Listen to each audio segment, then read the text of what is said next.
ముఖ్యమంత్రికి ఎవరు వస్తే బాగుండు?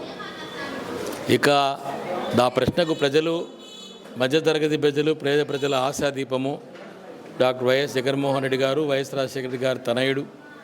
ఈరోజు ఇన్ని సంక్షేమ పథకాలు, ఇన్ని కోట్ల రూపాయల డబ్బులు ఎక్కడ కూడా చిన్న లంచం లేకుండా, ఎవరి దగ్గరికి పోకుండా, ఎప్పుడో శ్రీశ్రీ గారు, ప్రపంచంలో శ్రీనారాయణ రెడ్డి గారు 70 సంవత్సరాల నుంచి భారతదేశ స్వాతంత్రం వచ్చిన తర్వాత భారతదేశంలో మొట్టమొదటి జాడ్యం ఏందయ్యా అంటే లంచం.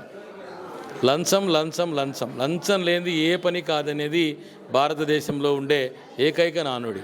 ఈరోజు ఆంధ్ర రాష్ట్రంలో ఇన్ని కోట్ల రూపాయల డబ్బులు ఇంతమంది ప్రజలకు, ఇన్ని లక్షల కుటుంబాలకు ఒక్క రూపాయి కూడా లంచం లేకుండా, ఎవరి దగ్గరికి కాళ్ళు పట్టుకొని తిరగకుండా, ఎవరి దగ్గరికి తిరగకుండా వాలంటరీ వ్యవస్థను నిష్పక్షపాతంలో పెట్టిన ఏకైక నాయకుడు ఎవరైనా ఉన్నారంటే జగన్మోహన్ రెడ్డి గారు. నిజంగా ఇటువంటి నాయకుడిని ఎప్పుడు కూడా ప్రజలు మర్చిపోకూడదు.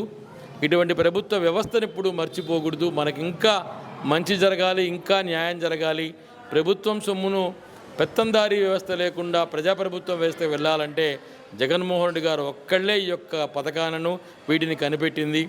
రాబోయే కాలాలకు కానీ అన్ని రాష్ట్రాల్లో కూడా ఈరోజు నిన్నగాక మొన్న తెలంగాణ సీఎం కాకపోయినా కూడా రేవంత్ రెడ్డి గారు లాంటి వ్యక్తులు కూడా కాంగ్రెస్ ప్రభుత్వంలో కూడా వాలంటరీ వ్యవస్థను తీసుకొస్తాము అని చెప్తున్నారు. అంటే వాలంటరీ వ్యవస్థలో ఉన్న పారదర్శకత, ప్రజలకు ఈ యొక్క సంక్షేమ పథకాలు అందడానికి అవసరము వేరు, ఆకలి వేరు.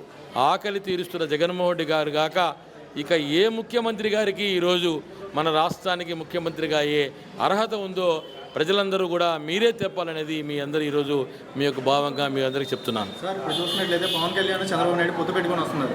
వైసీపీ ఉండాలని మీ అందరూ చూస్తానంటారు. దాని గురించి ఏమంటారు? ఇప్పుడు అదే చెప్పాను ఇందాక మీటింగ్లో కూడా. బాబు గారు కొత్తగా నేను భవిష్యత్తుకు భరోసా, బాబు గ్యారంటీ అని చెప్తున్నాడు. ఆయన కొత్త ముఖ్యమంత్రి కాదు.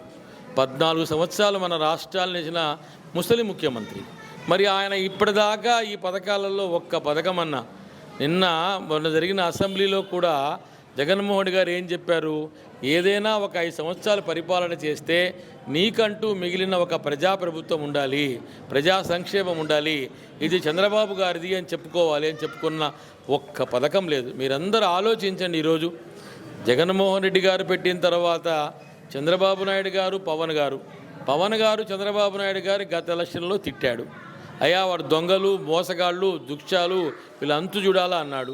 అంతకుముందు పవన్ కళ్యాణ్ గారు చంద్రబాబు గారు సపోర్ట్ చేశారు, మళ్ళీ ఇదే సపోర్ట్ చేశారు. దానికి ఒక పద్ధతి, విధానము లేదా? నిన్నటిదాకా మంచోడు కానివాడు ఈరోజు మంచోడు అయిపోతాడా? నిన్నటిదాకా దొంగ ప్రభుత్వం అనేవాళ్ళు ఈరోజు మామూలు ప్రభుత్వం అయిపోద్దా? ఇదే పవన్ కళ్యాణ్ గారు ఆయన దొంగ, వాళ్ళ కొడుకు దొంగ అని చెప్పినాడు. బాలకృష్ణ గారు మొన్నటిదాకా ఆయన పెద్ద కింగా అని మాట్లాడినాడు. ఈరోజు వాళ్ళందరూ కూర్చొని జగన్మోహన్ రెడ్డి గారిని పడగొట్టాలనే అక్కస్తోటి, ఒకే ఒక అక్కసు, ప్రజలకు ఇంత మంచి జరుగుతుందనే ఆలోచన లేదు ఎవరికి? పవన్ కళ్యాణ్ గారికి. చంద్రబాబు నాయుడు గారి కంటే ఆయన చేశాడు, ఆయనకు అదే పనిగా మాటలు మార్చిన అలవాటు, అన్నీ మాటలు అలవాటు కాబట్టి సరిపోద్ది. కానీ పవన్ కళ్యాణ్ లాంటి వ్యక్తి కూడా ఈరోజు ఇంత అన్యాయంగా మాట్లాడుతున్నాడు. చాలా మంచి పద్ధతి కాదు.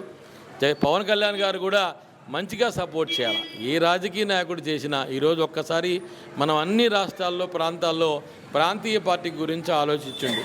అన్ని ప్రాంతీయ పార్టీలు ఈరోజు రాజస్థాన్ కానీ, మిజోరాం కానీ, ఇవన్నీ కూడా మిజోరాం లాంటి ప్రభుత్వంలో చిన్న మిజోరాం ఫ్రంట్ కూడా చిన్నగా పెట్టుకుంటూ భారతదేశంలో ఉండే అతిపెద్ద ప్రభుత్వాలతోటి పార్టీతో కలిసి ప్రభుత్వం చేసే కానీ ఎవరు కూడా ప్రతిపక్షంతో కలిసి ఆయన్ని సీఎం చేయండి, మన దగ్గర బలం లేదు, ఆయన దగ్గర బలం లేదు, ఆయన బలము మన బలం కలిస్తే ఇది రాజకీయము అని చెప్పి ప్రజలను మోసం చేసి ప్రజలను నిజంగా అన్యాయం చేస్తే చాలా అన్యాయం ఇది.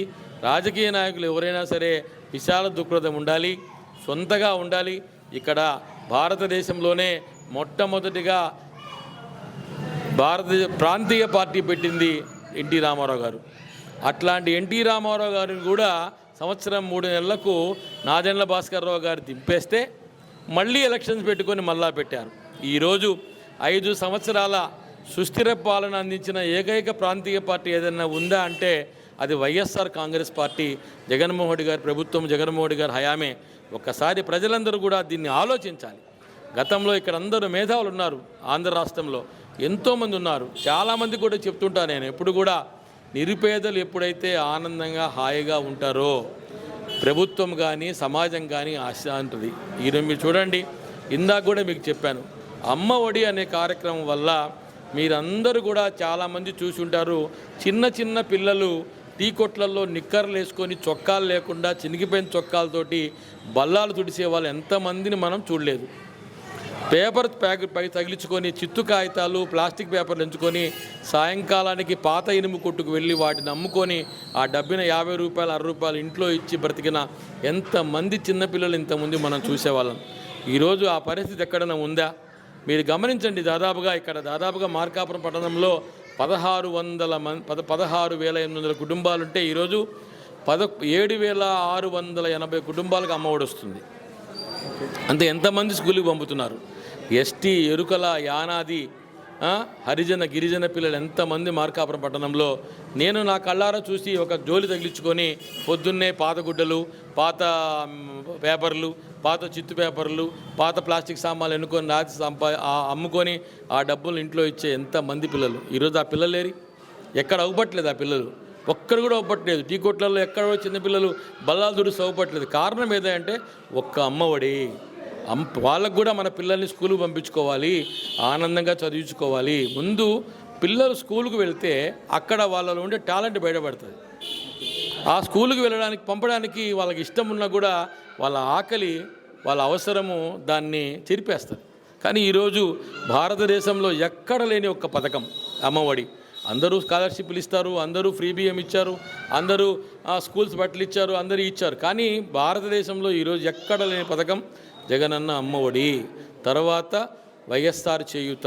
45 సంవత్సరాలు దాటిన బీసీ, ఎస్సీ, ఎస్టీ మైనార్టీలందరికీ కూడా ఈరోజు, మహిళామతులందరికీ కూడా ఈరోజు భారతదేశంలో ఎక్కడ లేని రెండవ స్కీమ్ ఏదో ఉందంటే వైఎస్ఆర్ చేయూత. ప్రజలందరికీ ఉపయోగపడే పథకాలు ఉన్నాయి. ప్రజలే కదా ఇప్పుడు ఉపయోగపడేదంటే ఒకటి చెప్తానబ్బా, ఎంత శాతం ఉపయోగపడుతుంది? 70 నుంచి 80%.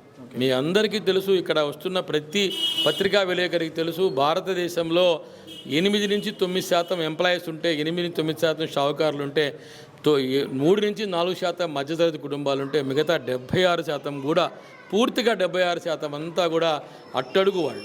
రోజు డొక్కాడితే డెక్కాడని ప్రజలు, దాదాపుగా రేషన్ కార్డు హోల్డర్స్. ఈరోజు వాళ్ళందరికీ కూడా ఎక్కడ ఇబ్బంది లేకుండా మన అకౌంట్లో 2,000 డబ్బులుంటే ఆనందపడే కుటుంబాలు ఈరోజు ఒక్కొక్క అకౌంట్లో 20,000, 30,000, 40,000. వాళ్ళకు జీతం ప్రతి షాపులో 10 నుంచి 15,000 వస్తే అది కుటుంబ ఖర్చు జరగడానికి కష్టంగా పడి నానా తిప్పలు పడి ఇద్దరు ఉంటే భార్యాభర్త ఇద్దరు పనిచేసుకునే కుటుంబాలు ఉన్న భారతదేశం మంది.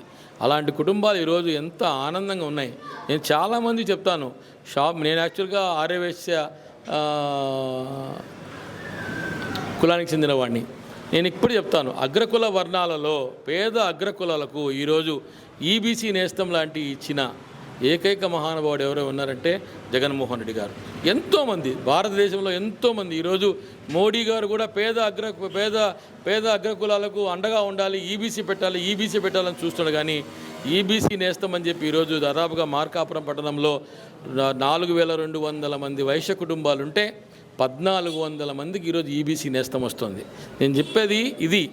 ఈ పథకాలు ఇవ్వడం అనేది ఒక ఎత్తు అయితే, పథకాలు అందించడం ఇంకొక ఎత్తు. ఎక్కడ లంచగొండితనం లేదు. నేను నిలబడ్డ వైశ్యుల వాటిలో కూడా దాదాపుగా 160 ఈబీసీ నేస్తం పథకాలు ఉంటే ఎవరు కూడా నా దగ్గరకు వచ్చి అన్నా నాకు ఈబీసీ నేస్తం పెట్టించు అన్నవాళ్ళు లేరు. నేను అడిగేది ఫస్ట్ పాయింట్ ఏంటంటే, ప్రజలకు ముందు ఎవరి దగ్గరికి పోకుండా, అంటే అందరికీ పనులు ఉంటాయి. పొద్దున్న లేస్తే వెళ్ళాలి, పనులకు వెళ్ళాలి, షాపుకి వెళ్ళాలి. ఈ 15,000 కోసం షాపుకి వెళ్ళి షాపు మానుకొని తిరగాలంటే అందరి వల్ల కాదు. కానీ ఈరోజు వాలంటీర్ వ్యవస్థ వల్ల అద్భుతమైన పనితీరు. నిజంగా నేను చెబుతున్నాను, నేను కూడా రాజకీయ కుటుంబం నుంచి వచ్చిన వాడిని, 30 సంవత్సరాలుగా రాజకీయాల్లో ఉండేవాడిని. పేద ప్రజలకు సంక్షేమ పథకాలు ఇంత లంచగొండితనం లేకుండా, ఇంత పారదర్శకతంగా, ఇంత బాగా వచ్చింది వైఎస్ రాజశేఖర రెడ్డి గారు. ఆ రోజులలో ఫీజు రియంబర్స్మెంట్ ఇచ్చినారు, ఆరోగ్యశ్రీ పెట్టినారు.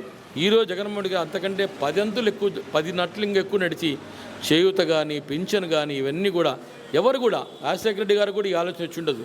ఇంటింటికి వెళ్ళి పింఛన్ ఇవ్వాలనే ఆలోచన అప్పుడు కూడా లేదు. అందరూ వచ్చి ఒకచో పింఛన్ తీసుకునేవాళ్ళు. ఈరోజు పూర్తిగా ప్రజా వ్యవస్థ, పంపిణీ వ్యవస్థలో పక్షపాతం లేకుండా కరప్షన్ లేని పంపిణీ వ్యవస్థ. ఇంతకంటే పంపిణీ వ్యవస్థను జనాలు ఇంకా మెచ్చుకోవాలంటే ఇంకా మెచ్చుకోవాలి, ఇంకా 10 సార్లు ఆశీర్వదించాలి. ఎందుకంటే ఒక మంచి పని చేసేవాడిని సపోర్ట్ చేస్తే 10 దేశాలు సపోర్ట్ చేస్తాయి. నేను చెప్తున్నాను, ఈసారి జగన్మోహన్ రెడ్డి గారిని మళ్ళీ ప్రజలు ఇంతకంటే ఎక్కువ మెజార్టీ తెస్తే అన్ని రాష్ట్రాల్లో ముఖ్యమంత్రి అంతా చూస్తారు. ఒకవేళ పొరపాటు జరిగితే అన్ని రాష్ట్రాలలో పేద ప్రజలు అన్యాయం అయిపోతారు. అంతే కదా, డబ్బులు తీసుకున్నారు, ఓట్లు వేయలేదంటారు. కానీ ఈరోజు ప్రజలకు ఈరోజు బాధ్యత ఉంది. మనము మళ్ళీ గెలిపించుకొని ఈ పథకాలన్నీ చేస్తూ మన పక్కింటి వాళ్ళకు, సోదరులకు అందరికీ కూడా నిష్పక్షపాతంగా చేయాల్సిన బాధ్యత మన మీద ఉందని ప్రజలందరినీ కూడా మేము ఈరోజు అందుకే మీరు మీటింగ్ని ఉంటారు. ఈ సమావేశం ఓన్లీ చర్చకే. పక్కింట్లో చర్చ జరగాలి, పనింట్లో చర్చ జరగాలి, మన కుటుంబంలో చర్చ జరగాలి. నిజంగా రాజకీయాలు వందుంటాయి. ఇప్పుడు అంటే మీరు ఇందాక చంద్రబాబు గారు భవిష్యత్తు గ్యారంటీ, బాబు గ్యారంటీ అని ఇంటింటి తిరుగుతున్నారు. అది కాదు సమస్య. నేను ఇంత ముందంతా ఆయన కొత్త ముఖ్యమంత్రి కాదు కదా, 14 సంవత్సరాల ముఖ్యమంత్రి. ఏ రోజు కూడా నువ్వు ఈరోజు ఈ పథకాలు ప్రకటించలేదు, ఇట్లా చేయలేదు. మరి నీకు రాని ఆలోచన మా జగన్మోహన్ రెడ్డి గారు వస్తే మళ్ళీ నువ్వు అదే రకంగా ఫాలో అవుతున్నావు. కానీ అదే మహాలక్ష్మి పథకం అంటున్నావు, అదే ఉచిత సిలిండర్లు అంటున్నావు, అదే 15,000 అమ్మఒడికి పేరు మారుస్తున్నావు. కానీ కొత్తగా నీ ఆలోచన ఏంటి అంటే ప్రజలకు ఇంతకంటే ఏమీ చేయలేమని కదా, ప్రజలకు ఇంతకంటే మంచి పరిపాలన చేయలేమని కదా ఆయన ఆలోచన. మరి ఇంకా జగన్మోహన్ రెడ్డి గారు కాక ఎవరు ఈరోజు ఇంత మంచి పరిపాలన అందించే నాయకుడిని ఎందుకు పోగొట్టుకుంటారు ప్రజలు అనేది నా ఆలోచన. సార్, తెలంగాణలో బరువులకు కూడా పోటీ ఇవ్వలేదు పవన్ కళ్యాణ్ అంటున్నారు. అదే ఎఫెక్ట్ ఉండిద్ది అంటారు పవన్ కళ్యాణ్కి? నేను ఒకటేసారి చెప్తాను, ప్రతి మీటింగు ఈరోజు అన్ని పార్టీలలో మీటింగ్ పెడుతున్నారు. అన్ని పార్టీలలో మీటింగ్ పెడుతుంటే 5,000 వస్తే బజార్ ఎండిపోతుంది. డ్రోన్ కెమెరాతో 5,000 మందిని చూపిస్తే ఓహో ఆహో అద్భుతంగా అంటారు. 5,000 మంది ఒక కాన్స్టిట్యున్సీలో వస్తే ఆ కాన్స్టిట్యున్సీలో 5,000 ఓట్లైనా పడేది ఒక నాయకుడికి. అది నేనంటే ఏంటంటే ఎవరైనా సరే ఈరోజు ఏమి జరిగినా, ఏం చేసినా, మీటింగ్లకు వచ్చినా, ఏం చేసినా, ఎన్ని చేసినా ప్రజల మనసుని ఎవరైతే గెలుచుకున్నారో వారు పూర్తిగా ఈరోజు మళ్ళీ అధికారంలోకి వస్తారనేది నా అభిప్రాయం. సో మళ్ళీ జగన్ ప్రభుత్వం రావాలని మీరు? జగన్ ప్రభుత్వం రావాలని కాదు, జగన్ ప్రభుత్వం మన కోసం కాదు, జగన్ గారి కోసం కాదు, ప్రజల కోసం మళ్ళీ జగన్ ప్రభుత్వం రావాలి.